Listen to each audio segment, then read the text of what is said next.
So today we will discuss about the experimental confirmation of matter waves. This is the experimental confirmation of matter waves.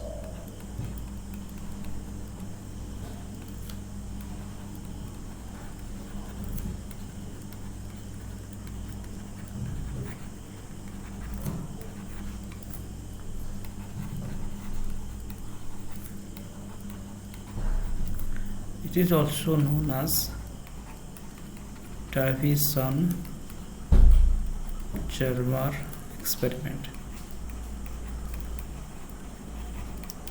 Okay, so let's first discuss what is the matter waves. So de Broglie's proposed a hypothesis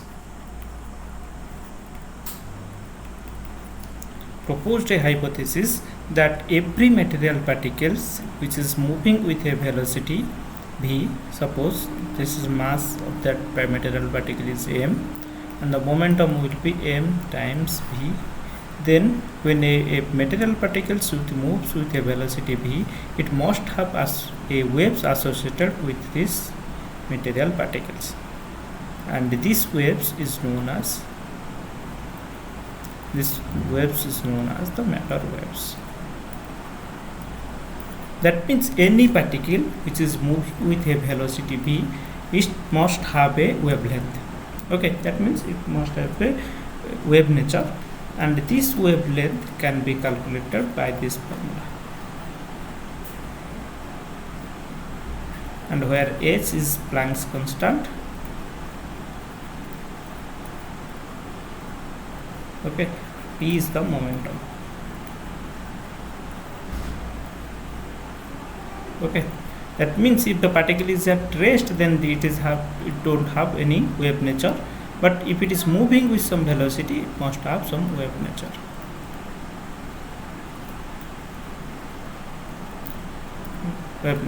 And this is the de Broglie's equation for matter waves. And if you see this part, the left hand side of this equation, this lambda gives the wave properties, and the right hand side have the momentum, which is a particle properties. And h is obviously constant. So this relation nothing but it's a relation between wave and particle.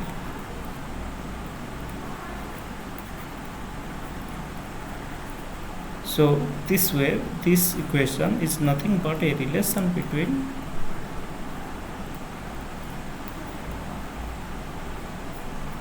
wave and particle. Okay, now this hypothesis is proposed by de Broglie's. Okay, but so until its experimental confirmations, no theory is considered as a good theory. So you need some experimental confirmation of this theory.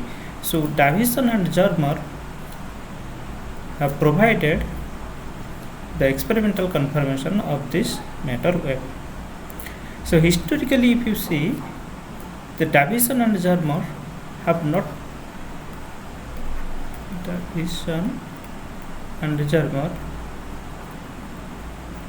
so they have done a series of experiments start from 1923 to 1927.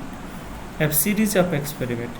Original objective of their experiment is not to determine the matter waves or not to discover the matter waves. Their objective is something different. Accidentally they proved the existence of matter waves actually.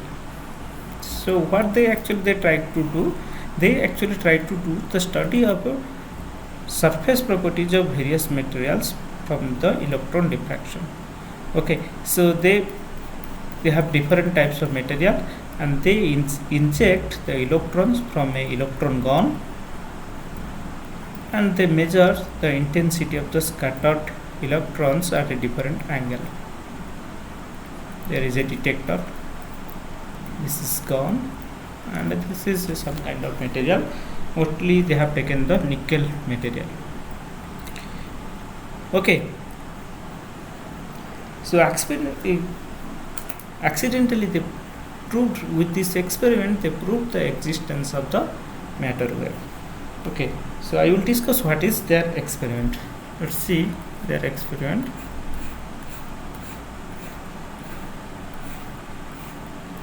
This is a schematic diagram of their experiment. Okay, you see this arrangement is known as the electron gun.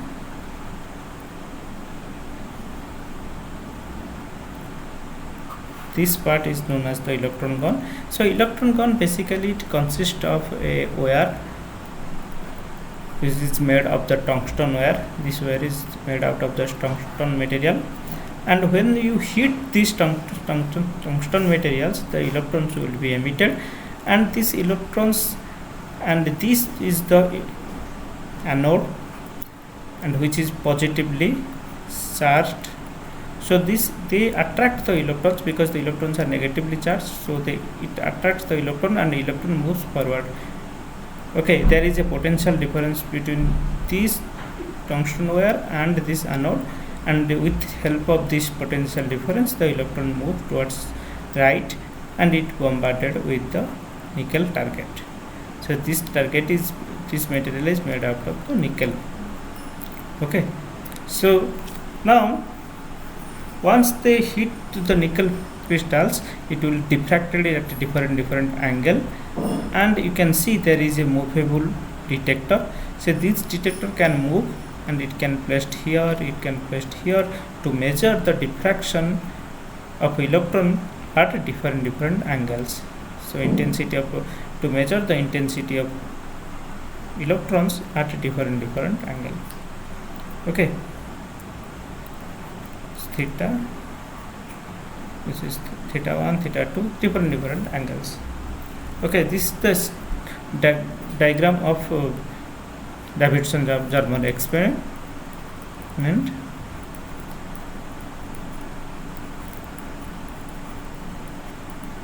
Okay, the whole this arrangement actually placed inside a vacuum chamber. Okay, whole this is they placed inside a vacuum chamber.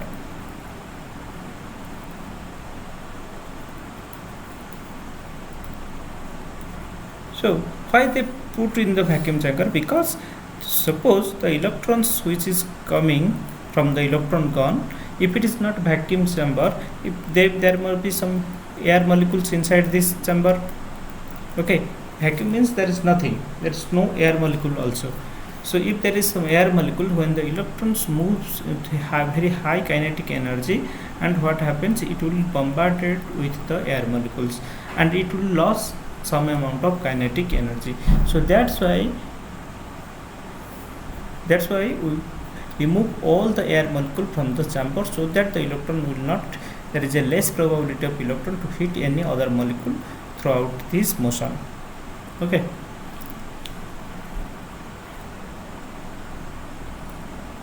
now look at the observation of this experiment.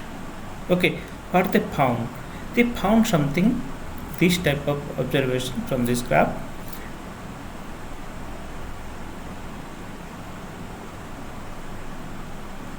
Okay, they measure the intensity of the electron at a different angle. That means they place the detector at a different angle and measure the intensity of the electrons. Intensity of the electron means number of electrons coming after the scattering.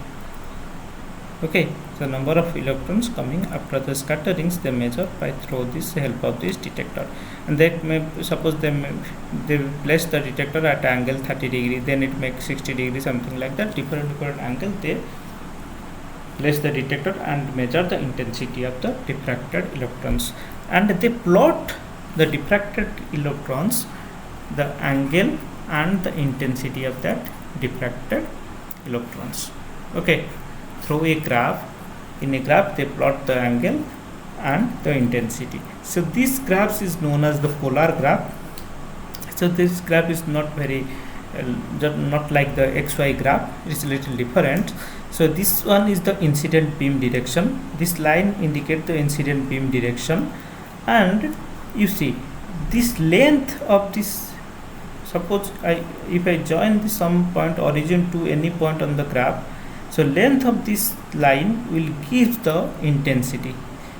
Okay, intensity is the, suppose this one is the P, this one is the O, so OP is the gives the intensity of the electron at particular angle. So suppose this is the angle theta, this is the angle theta, and the length will give the intensity. So from that, if you get a table like something, this is suppose theta and intensity, suppose 30 degree, you get intensity, let be 5 or something, 60 degree, that's 7 or something like that. Then you can plot in here something like that. First you plot the theta, suppose 30 degree, so make it angle 30 degree and make it is 1 2 3 4 5. This one point we will get here. The next point is will get, from how you will get the next point, this is the angle suppose 60 degree, this angle, let this angle is 60 degree, total is 60 degree and is 7, 1 2 3 4 5 6 7. So similarly we will get all the points, this point, this point, this point. Okay, you will get all these points, and this plot is known as the polar plots. Okay, this plots is known as the polar plot. You can see this from the graph that, so they change the angle and also the potential difference between this anode tungsten wire and the anode. That means they change the kinetic energy of the electrons, because so if you change the potential difference between these two, then also you can, that means you are changing the kinetic energy of the electrons. Okay, so suppose there is a two potential which is at potential difference V. When electron moves from the one plate to another plate, it must have kinetic energy Q times V, and here Q is the charge of electron, which is the E into V. Okay, so if you give that potential difference 44 volt, that means the kinetic energy of electron when passed from this point to this point, it will be 44 times electron volt. Okay, so they change this potential difference and measure the intensity at a different angle. So, okay, they plot one graph in this way, that you see here for this graph they give the potential difference 44 electron volt, 44 volt, and the kinetic energy became 44 electron volt, and different angle they measure the intensity, get 1 points. At one angle they will get 1 point, another angle another point. So in this way they plot this graph. Now we come to the second graph. In the second graph they will do follow the same procedure, but they change the potential difference to 48 electron volt, and similarly they change to 54, 64, 68. So you can see in this, from this graph, that the intensity means the magnitude of this point to any point in the graph. So this means suppose it P and OP, length of the OP will give the intensity. You can see at 50 degree angle, this angle is 50 degree. Okay, this angle is 50 degree also, this angle is 50, this angle is 50, this angle is 50, also this angle is 50. Okay, in 50 degree angle they give the, always they found a maximum in the 50 degree angle for different kinetic energy, and again for 54 volt, for 54 electron volt, the kinetic energy 54 electron volt, the intensity is maximum. Okay, you can see that means for theta is equal to 50 degree and kinetic energy equal to 54 electron volt, the intensity of the diffracted electron is maximum. Okay,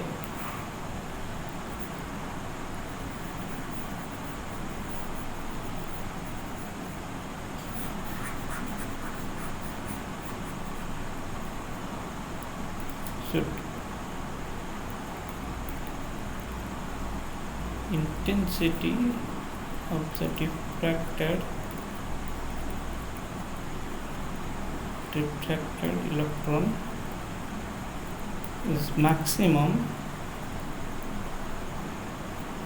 at theta is equal to 50 degree and kinetic energy is equal to 54 electron volt. Note this point. Okay, now how they interpret these observations, that is the these are the observations what they get from the experiment. Okay, now for the interpretation of this observation they need something else. Okay, so now look at another things. Okay, keep in mind that from their observation they found that theta is equal to 50 degree and the kinetic energy at 44 electron volt, the intensity of diffracted electron is maximum. That means simply the maximum electrons are scattered when the theta is equal to 50 degree. That means suppose this angle is 50 degree, so you will get maximum electron diffracted in this region. And when the kinetic energy or the potential difference between the tungsten wire and anode is 54 volt, or you can say the electron's kinetic energy is equal to 54 electron volt. Okay, now we see another experiment. Okay, this is the Bragg's law. So in 1921 Bragg proposed the 1912 Bragg proposed the Bragg's law of diffraction.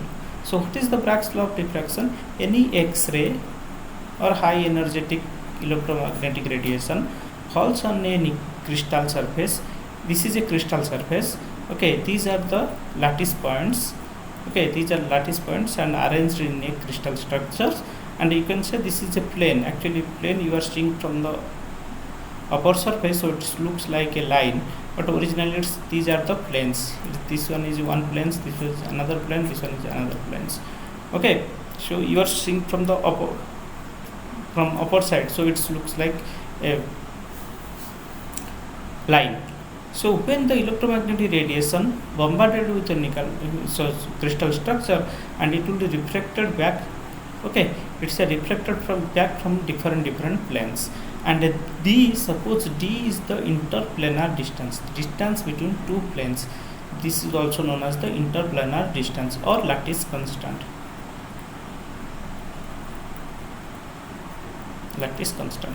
Okay, suppose these are two planes and the distance between two planes is the D, and this X-ray or high energetic electromagnetic radiation bombarded with the crystal surface and then reflected back. Okay, then scattered, and when they scattered, these two beams actually they form interference pattern.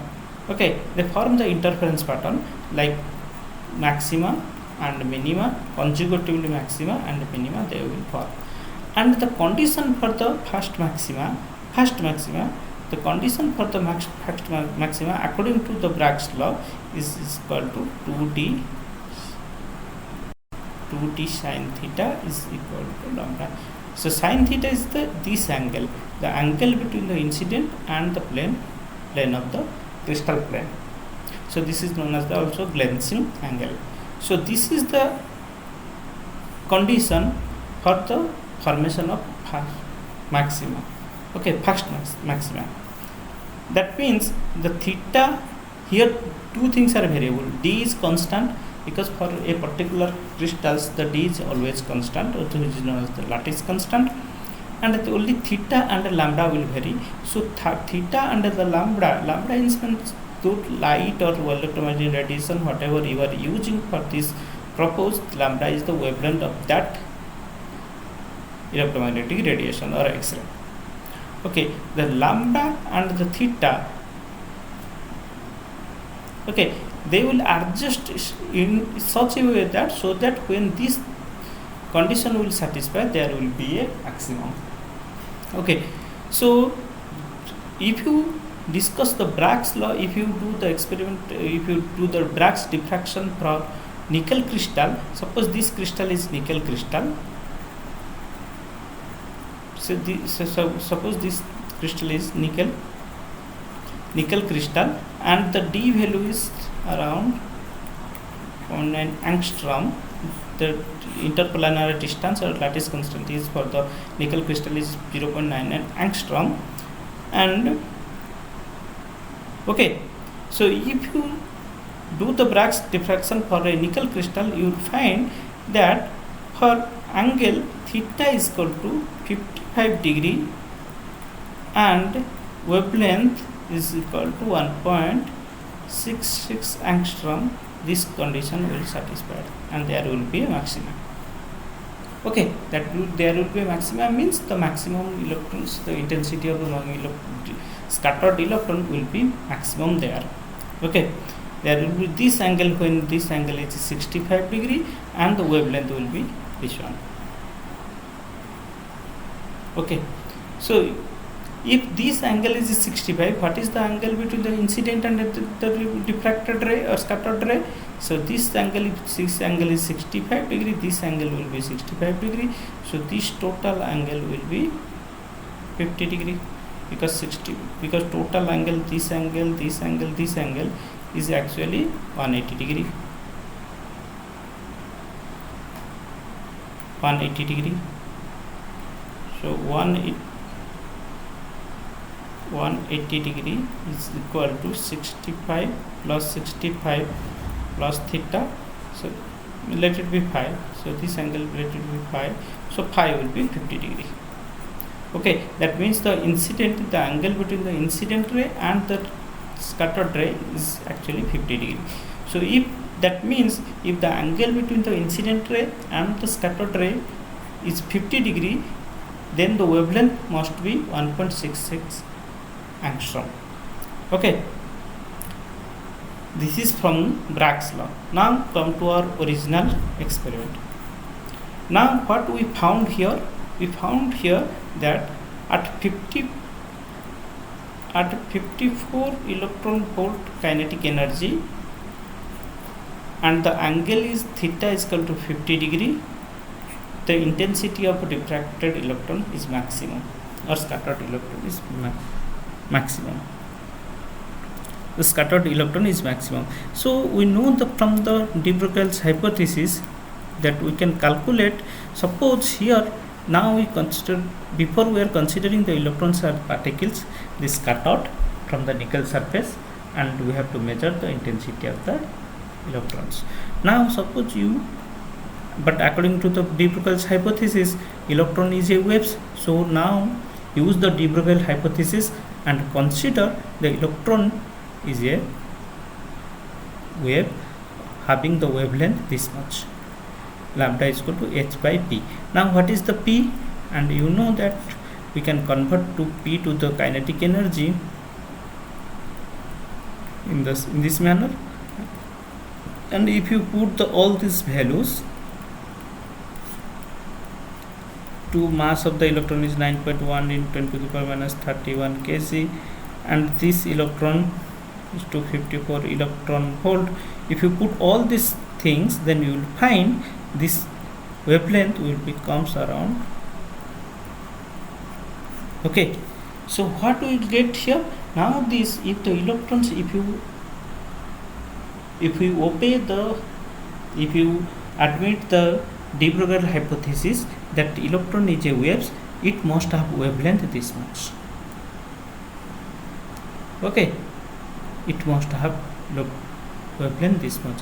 And Bragg's law also saying similar things, that if a electromagnetic radiation of the wavelength this much 1.66 is bombarded with a glancing angle 65, or the angle between incident and diffracted ray 50 degree, then there will be maximum intensity. So this is the concept of wave, and here we have starting point. We have considered the electron as a particles. Now here the electron was particle, and it is exactly matched with the, here we have taken the wave concept. So that means the electrons here behaves like a waves. Okay, electrons behaves like a waves and having the wavelength 1.667 angstrom. So this prove that electrons behave as a, when electrons moves with a velocity, it behaves as a waves. Okay.